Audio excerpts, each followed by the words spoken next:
And we're back. Ed in San Diego here, March 14, a little after 7:30 in the morning, and waiting for spring. Yes, coming soon. Our special guest today is from Kenosha, Wisconsin, and Tatyana St. Germain. That's a great name. Welcome. Thank you. Yes, I believe I'm one of the few, if not the only Tatyana St. Germain on LinkedIn. It'd be an interesting experiment to find out. And yes, normally I am in Wisconsin. I have an office in Milwaukee, but I am in Florida today because I also have an office in Orlando. So today I'm actually coming to you from Florida. No, it's a good place to be, and the sunshine, I hope, is strong. So we're going to talk today about you and your company that you formed. What's the name of the company? Great People Management. Well, that sounds great. And so Great People Management. So do people want to be managed or they want to be coached? They want to be motivated and maybe influenced. And I guess that's the job of a coach. Okay, so you're an executive coach. Correct. Okay, and tell us about your company and how you chose that name and your associations. Well, I think everybody has their own unique path to greatness. And so helping leaders, high potentials, and frankly, anybody that I work with find that path to greatness is going to transform organizations. So what I do is partner with organizations to work together to build a culture where people love to come to work. And if you close your eyes for a second and imagine the world where every person loves to come to work, we wouldn't have problems. Right. We wouldn't have the Great Resignation or problems with retention, or we probably wouldn't even have wars in the world because everybody would be happy. And so part of what I do is executive coaching, helping high potentials identify that path to greatness and coach them on that path. And also the talent assessments where we job match, put people in the right positions so that they're the right ones in the right roles where their talents are leveraged. And that's what makes for productivity, and that's what makes organizations great. So that's where the word great came from.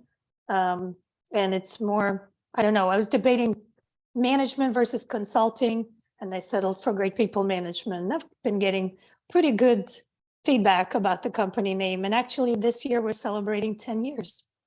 Oh, congratulations. Wow, it's great to build your own shop. Okay, let me ask you about executive coaching. Why, in your words, do people need a coach?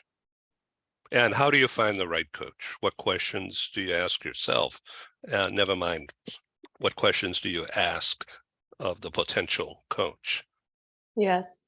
I use a quote in almost all of my presentations by Lali Deskal. Hopefully I'm pronouncing the name correctly.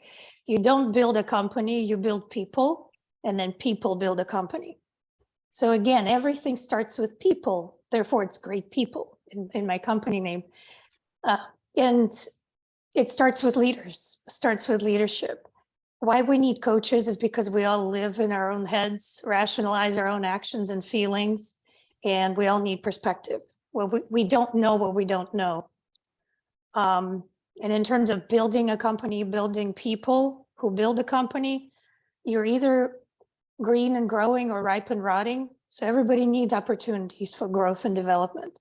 And part of every leadership development initiative should be executive coaching, because what leadership development typically entails is some kind of skills training program, a leadership training program, whether it's short-term or long-term program that companies send their leaders and high potentials to. But then what we find is that these brilliant people with tremendous amount of talent, they learned all these things, they read all these books, they listened to all these podcasts, and they're still not able to implement, build new habits and implement this. And it just doesn't seem to stick. So how do we make that leadership development stick, or training programs stick? That's where we need coaches. And I find that it's not lack of information that prevents people from being their best, achieving their greatness and getting to that next level, it's typically something that's on the inside of them. So some mindset Right. issues. So how do people make the transition themselves to allow what the coach is saying transmit internally to people, and how to take that forward? How do I transform myself into doing things differently? Do I say a prayer that I could understand how to execute a change? And what's the trick?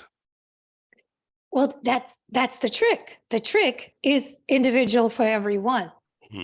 And that's the role of the coach, to find your authentic path. So for you, maybe it is a prayer. For another person, it's an exercise in self-awareness. For a third person, we're going to implement a 360 survey to get feedback from everyone around this leader to understand how they show up as a leader. What are the gaps? And then they can act on that. But I always ask every leader I work with, first question I ask, what do you want? And I stop. We're so busy, we don't pause to ask that question in a meaningful way. Because it's like, well, what do I want? I want to hit my numbers. Or I want my people to just stop, get off Amazon and start working, or get off Facebook, or whatever the case may be. They want such surface things, and they forget to pause and maybe meditate on this, like you said, prayer, meditation. What do I really want to accomplish strategically in my role? And what do I want as a person, as a leader? Because we're leaders not only in the workplace, but in all facets of life. And that's where we start. And it kind of unravels for both my coaching client and myself to understand what is it that we need to focus on, what is serving you, what is not serving you. And then I'm going to give you permission to be yourself. And then we're going to take some things that you're comparing yourself to, Simon Sinek's high ideals, or whatever you want to implement. We're going to take and break it down and make sure that it works for you. Because when we compare ourselves to others, we don't usually compare our best self to their best self. We compare our worst self to their best self, and that's just unfair. So being kind to yourself, knowing what you want, and being authentic, and being okay with finding your own path to implement whatever you're learning, the skills, that's what's going to have the sticking power. So a day will go by, 2-3 days after a session, where I'm understanding what I need to do, how I need to change. And then, I don't know, something would come up and I backslide, right? Just stop doing whatever I was supposed to be doing and go back to the same me. And is that a lost cause then? Or is there a trick to get on the phone to you or do a Zoom thing and you set me straight, or there's something that went wrong? That's what we discuss in our meetings, for sure. And in between meetings, if something comes up, my clients certainly can call me. But we're going to break down what might have happened. What was the trigger that caused you to backslide or not notice a certain behavior that's not serving you? And we will work through it, but nobody's perfect. Remember, we're building new habits. And if you've been in leadership for 30 years, you've become a person that you are. Now we're trying to build it, transform a behavior, build new habits. It doesn't happen overnight. And that's why when companies hire me and they say, well, can't we fix this person and we just give them a couple of sessions and you can come in and work with them and tell them what to do and fix them. Well, I said, it even takes 9 months to make a baby. So how do you expect me to come in and work with a leader and to completely transform them in 3 sessions? It takes a while. And you just keep building on it. But the first step is to notice those behaviors, the triggers that lead you down the path that's not serving you. And then we work through some strategies to cope with it. So do most of your customers come to you on their own, or are they under orders from the CEO to fix something? You know, it's been a very interesting transformation, I would say. We're kind of moving into leadership of the future, I would even say, because really good leaders recognize the need for growth. And they do realize that maybe they don't know exactly what it is, but it's like, I don't know something that I don't know. I need some help. I want to continue growing. I don't want to plateau, especially successful leaders, because they realize they have the potential of becoming complacent. And when you stop growing, again, you're not growing, you're ripe and rotting. And you always need to be in that growth mindset. So where I'm going with this is that more and more leaders reach out to me and pay for this themselves, which is extremely encouraging. But still, most of the time, it's an introduction by a company as part of some sort of leadership development initiative. But most people that I talk to are very excited about coaching. Even if they had prior experience, they're excited for their own reasons. If they didn't have experience with a one-on-one coach, they see this as an investment in themselves, and they really appreciate a company making that investment. So some people don't want to be coached, but they think they should be. So that's a roadblock, isn't it? Because you're dealing with a doubter, but they're willing to pay you anyway. But they say, oh, I don't know, I'm making six figures, I don't need this. Right. And the one thing we can, all right, let me backtrack. Why? First of all, people push on development, if they do push on against development, probably because of fear of change. And it's not the change itself, it's the underlying fear of the unknown, or fear of failure, perhaps, because you don't know what Tatyana is going to start teaching me, and then I have to go and implement this, and I don't know how it's going to work. Sometimes it's that, sometimes it's truly narcissistic kind of attitude. You know, I know everything I need to know. Leave me alone. People are just stupid. I actually had a coaching client like that. So, and then there's maybe some other reasons why people might push back on development. But one thing that everyone can agree on is that everyone wants to be effective. As long as they want to keep that job, we can all agree. So you want to be more effective. Well, yes, even a narcissist, even the person who doesn't believe in the feedback they received from a 360 survey from their direct reports. They may think, well, people just don't understand me. I'm just trying to be myself. I'm doing great. I'm achieving results. Why are people giving me this feedback? Well, do you want to be effective? Well, yes. Okay, let's get to work. So it's not about changing you. I think that's really the biggest fear when people are faced with coaching and development. They think that I'm going to change them. And I don't believe people change. And when you try to change people, it's like teaching rabbits how to swim. They can swim for a little while, but it's pretty pathetic to watch. And it never has a sticking power. And even the best trained swimming rabbit is not going to be as good as a mediocre fish. So it's finding what matters to each leader and going after that in an authentic way, leveraging their talents, approaching it from the position of strength, and helping them be more effective. So you don't change you change what you do. But people ask me all the time, I've been in the assessment industry for over 20 years. And they always say, well, 10 years ago, I was a different person. Or 20 years ago, I was a different person. Not really.